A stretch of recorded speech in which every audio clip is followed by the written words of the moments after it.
नीमो dat quod non habit, इस principal का काफ़ी इजी मतलब होता है। इसका मतलब होता है कि no one can give what they do not have. यानी जिस पर्सन के पास, मान लो ए पर्सन है, ए पर्सन बी को ये वॉच सेल करना चाहता है, ये वॉच, बट ये वॉच स्टोलन वॉच है। तो अगर ये इस वॉच को सेल भी कर देगा बी को, तो ये राइटफुल सेल नहीं माना जाएगा, क्योंकि ए के पास पोजेशन ही नहीं है इस वॉच का, लीगल पोजेशन नहीं है, क्योंकि ये वॉच स्टोलन है। No one can give what they do not have, यानी जिस पर्सन के पास जब तक मालिकाना अधिकार नहीं होगा उस सामान का, तब तक वह उसको नहीं बेच सकता है। ये एक फंडामेंटल प्रिंसिपल माना जाता है प्रॉपर्टी लॉ का और कॉन्ट्रैक्ट लॉ का। ये इंश्योर करता है कि person can not transfer a better title than they themselves possesses. तो सबसे इस प्रिंसिपल का मतलब हुआ, जैसे ए है, ए अगर कोई भी सामान अपना सेल करेगा बी को, तो ये नेसेसरी कंडीशन है कि ए के पास उस सामान का ओनरशिप राइट होना चाहिए। ओनरशिप राइट यानी मालिकाना अधिकार होना चाहिए किसी भी सामान का जिसको वो सेल करना चाहता है। अब एसेंशियल कंडीशंस इस प्रिंसिपल की nemo dat quod non habet की होती है। सबसे पहले no ownership, the seller does not have legal ownership और टाइटल टू द प्रॉपर्टी। जो सामान बेच रहा है उसके पास मालिकाना अधिकार अगर नहीं है तो वह इसके अंदर आ जाएगा, इस प्रिंसिपल के अंदर। और वह नो अथॉरिटी है, the seller is not authorised by the rightful owner to transfer the property. Seller के पास कोई भी ऐसी अथॉरिटी भी नहीं है जो सामान को बेच रहा है।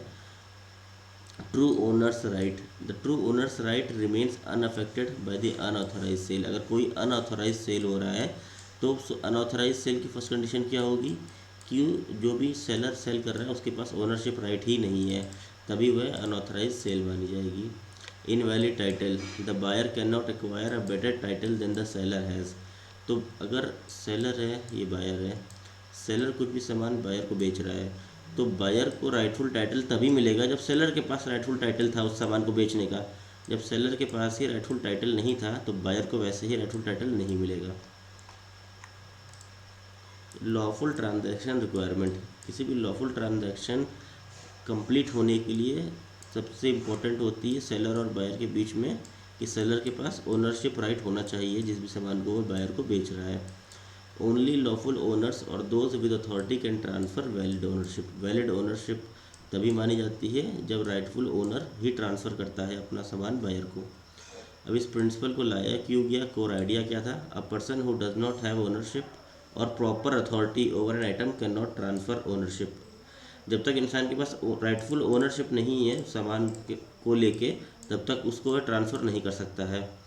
जैसे मान लीजिए a sales stolen goods to be, वही एग्जांपल जो वॉच का था वही एग्जांपल यहाँ पे एक्सप्लेन किया गया है। पर्पस क्या है इस प्रिंसिपल का, लैटिन मैक्सिम का, कि right to protect the right of the true owner, protect कर सके राइटफुल ओनर के राइट्स को। और लॉफुल ट्रांजैक्शन होने चाहिए और maintain clarity in property dealing. बहुत ज़्यादा प्रॉपर्टी डिस्प्यूट में देखा जाता है कि फॉर्जरी, फ्रॉड करके प्रॉपर्टी सेल की जाती है, बाद में अनऑथराइज सेल कोर्ट डिक्लेयर कर देती है। तो ये सारी दिक्कतों ना सामना करना पड़े, इसीलिए ये मैक्सिम लाया गया।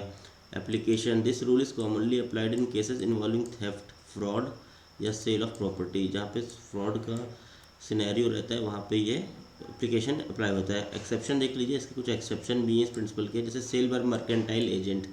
अब जो ये एजेंट होता है, इस एजेंट को, जैसे ये एजेंट है और ये राइटफुल ओनर है, अब राइटफुल ओनर ही अपना सामान इसको दे दे एजेंट को, बोले तुम्हें सेल करना है, तो ये वैलिड सेल माना जाएगा, क्योंकि ओनर ने ही इस एजेंट को रखा है अपने पास सेल कराने के लिए लॉफुल प्रोडक्ट को। तो ये सेक्शन 27 के अंदर आपको मिल जाएगा।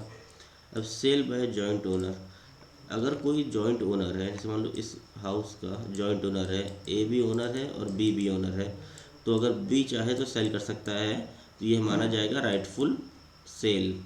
यही कहता है सेक्शन 28, क्योंकि इस प्रोडक्ट के जॉइंट ओनर हैं, ये भी ओनर है, ये भी, दो ओनर है। Estoppel, if the owner of the goods by their conduct leads the buyer to believe that the seller has the authority to sell. अब जैसे ये वॉच है, अब ये ए पर्सन ऐसा दर्शा रहा है कि ये इसी का है, ओनरशिप इसी की पास है, तब ये माना जाएगा राइटफुल सेल, क्योंकि वो स्टॉपेल के अंडर आ जाएगा। सेल अंडर स्टैट्यूटरी अथॉरिटी, अगर कोई ऑथराइज्ड है by law to sell the goods can transfer title. अब कोई पर्सन लॉफुल तरीके से कोई काम कर रहा है और लॉफुल तरीके से सेल करना चाह रहा है, तब वो माना जाएगा। Sale by finder of goods, under certain condition finder of goods में sale the goods and transfer ownership.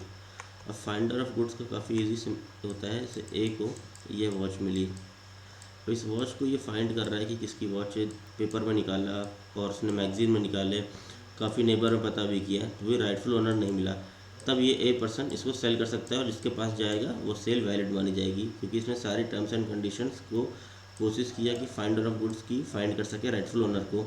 Auction of cell, अब जैसे कोई भी सामान है, ए के पास मान लो ये वॉच है, अब इस वॉच को लेके ये सबके पास गया, सेम कंडीशन होती है, मैगजीन में, न्यूज़पेपर में, प्रिंटिंग प्रेस में सबको दिया, एक हफ्ता वेट किया बट फिर भी कोई नहीं आया।